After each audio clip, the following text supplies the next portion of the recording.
तो नमस्कार और आदाब। हम लोगों में से ज़्यादातर लोग ऐसे हैं जो किसी अन्य की मदद तो करना चाहते हैं, पर इस महंगाई के दौर में जहां खुद का परिवार पालना लोगों के लिए मुश्किल होता जा रहा है, किसी और गरीब की मदद करने के लिए 1,000-500 रुपये हर महीने निकालना एक काफ़ी बड़ा परेशानी का मसला है। लेकिन कई लोग चाहते हैं कि हम गरीबों की मदद कर सकें।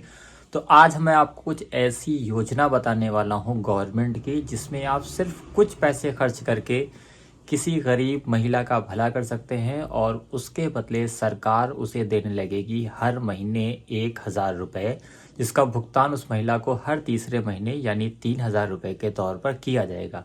तो आज हम बात करने वाले हैं सिर्फ ऐसी ही योजना जिसमें कुछ मामूली डॉक्यूमेंट लेकर आप उस महिला की ज़िंदगी संवार सकते हैं और ये पेंशन लगातार बढ़ती रहती है। यानी जो पैसा जिसको आज मिल रहा है वो लगातार समय समय पर बढ़ता भी रहेगा। तो आज हम आपको बताने वाले हैं एक ऐसी योजना।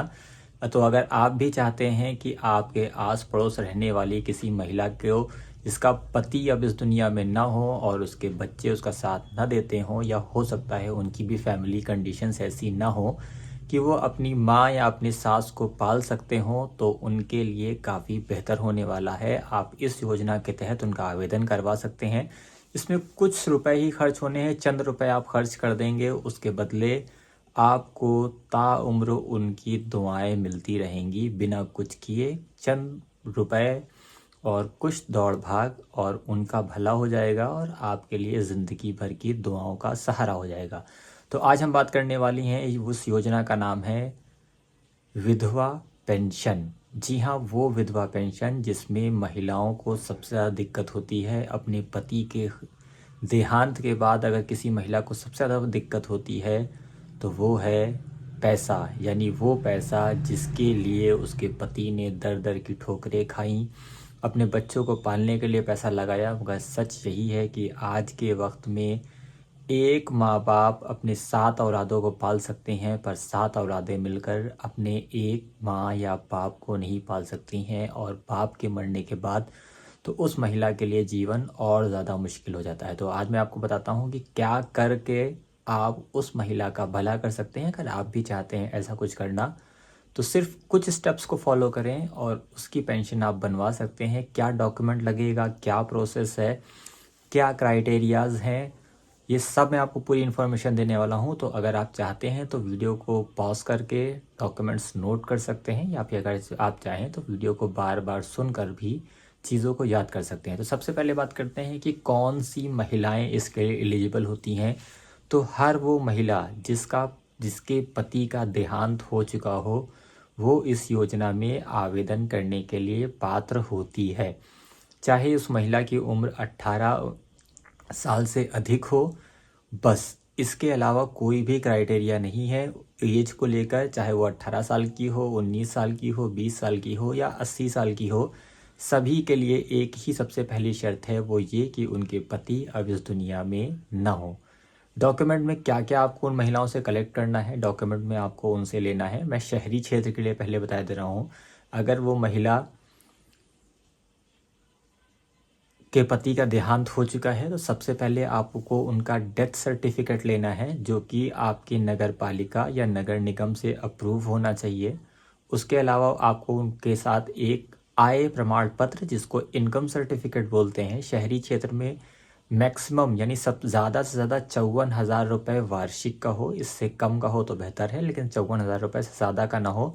उनका आधार कार्ड और बैंक खाता। वो महिलाएं जिनका बैंक खाता इस वक्त ग्रामीण बैंक में है, उन महिलाओं का एक खाता जो आपको इंडिया पोस्ट पेमेंट बैंक में खुलवाना होगा, ताकि पेंशन आ जाए, क्योंकि अब ग्रामीण बैंक में सरकार पेंशन देना बंद करने वाली है। इसके अलावा यही सेम डॉक्यूमेंट जो है वो आपको ग्रामीण क्षेत्र में चाहिए, बस वहाँ पर आय प्रमाण पत्र की जो क्षमता होती है वो 44,000 रुपये हो जाती है, और उसके साथ में आपको एक पंचायत बैठक का कागज़ भी लगाना पड़ता है। इन डॉक्यूमेंट्स को कलेक्ट करके आप अपने आस पड़ोस किसी भी जनसेवा केंद्र से ये आवेदन करवा सकते हैं, जिसमें आय प्रमाण पत्र बनवाने के लिए आपको शहरी क्षेत्र में राशन कार्ड, आधार कार्ड, बिजली का बिल और पति का डेथ सर्टिफिकेट लगाना होता है, और ग्रामीण क्षेत्र में आपको राशन कार्ड, आधार कार्ड, परिवार रजिस्टर की नकल और प्रधान का लिखा हुआ कागज़ और पति का डेथ सर्टिफिकेट लगाना होता है। इसके बाद आय प्रमाण पत्र बनने के बाद आप योजना के तहत आवेदन करवा सकते हैं। आवेदन को अप्रूव करने के लिए लेखपाल एक बार घर की विजिट करता है और ये चेक करता है कि जो दस्तावेज लगाए गए हैं वो सही है या नहीं है। इसके अलावा कोई भी प्रक्रिया में पैसा नहीं खर्च होता है। लेखपाल वगैरह कोई भी पैसा नहीं लेते हैं इन प्रक्रियाओं को पूरा करने के लिए। प्रक्रिया पूरी तरीके से निःशुल्क होती है, यानी आपको जो भी पैसा खर्च करना है वो सिर्फ आय प्रमाण पत्र बनवाने और एक आवेदन करवाने के लिए ही खर्च करना होता है। यानी मैक्सिमम 100 से 200 या 300 400 रुपए का आपका खर्च होता है और उसके बाद एक महिला को आजीवन पेंशन का सहारा हो जाता है। यानी बहुत कम खर्चे में आप किसी की ज़िंदगी भर का सहारा बन सकते हैं और ये पेंशन लगातार आती है, यानी उस महिला के जीवन भर वो पेंशन आएगी। तो अगर आप भी चाहते हैं कि आपके आस पड़ोस किसी महिला का जीवन सुधर जाए तो आप इन स्टेप्स को फॉलो कर सकते हैं और उस महिला की मदद कर सकते हैं। बता दूं, मैंने अब तक इन तरीक़ों से 50 से ज़्यादा महिलाओं को विधवा पेंशन दिलवाई है। मैंने आपसे पहले भी कहा था कि मैं जिन भी योजनाओं के बारे में आपको बताऊंगा वो पूरी तरीके से ऑथेंटिक होंगी, डॉक्यूमेंट बेस नहीं होंगी, फुल इन्फॉर्मेशन होगी जिनको ज़मीन पर एप्लीकेबल किया जाता है। आधी अधूरी जानकारी नहीं होगी। जिसको मैंने खुद हासिल किया होगा या किसी को दिलवाया होगा वही चीज़ आप लोगों से साथ साझा की जाएगी और पूरी तरीके से सटीक होगी। मैं डॉक्यूमेंट फिर से एक बार बता देता हूँ। शहरी क्षेत्र के लिए 54,000 रुपये का आय प्रमाण पत्र और ग्रामीण क्षेत्र के लिए 44,000 रुपये से अधिक का आय प्रमाण पत्र नहीं होना चाहिए।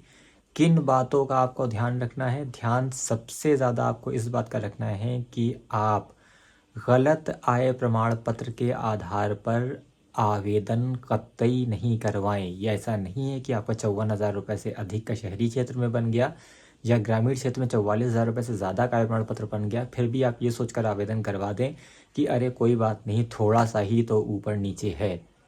बिल्कुल भी ये नहीं करना है, क्योंकि अगर एक बार महिला का आवेदन रिजेक्ट हो जाएगा तो वो दोबारा कभी भी अपने सही डॉक्यूमेंट बनवा लेने के बाद भी उस योजना में आवेदन नहीं कर पाएगी। तो इस बात का ध्यान रखें, ऐसी कोई भी गलती ना करें जो हो सकता है आप भला करने जाएं और बुरा हो जाए, यानी कर्म करने गए थे और कांड करके चले आए।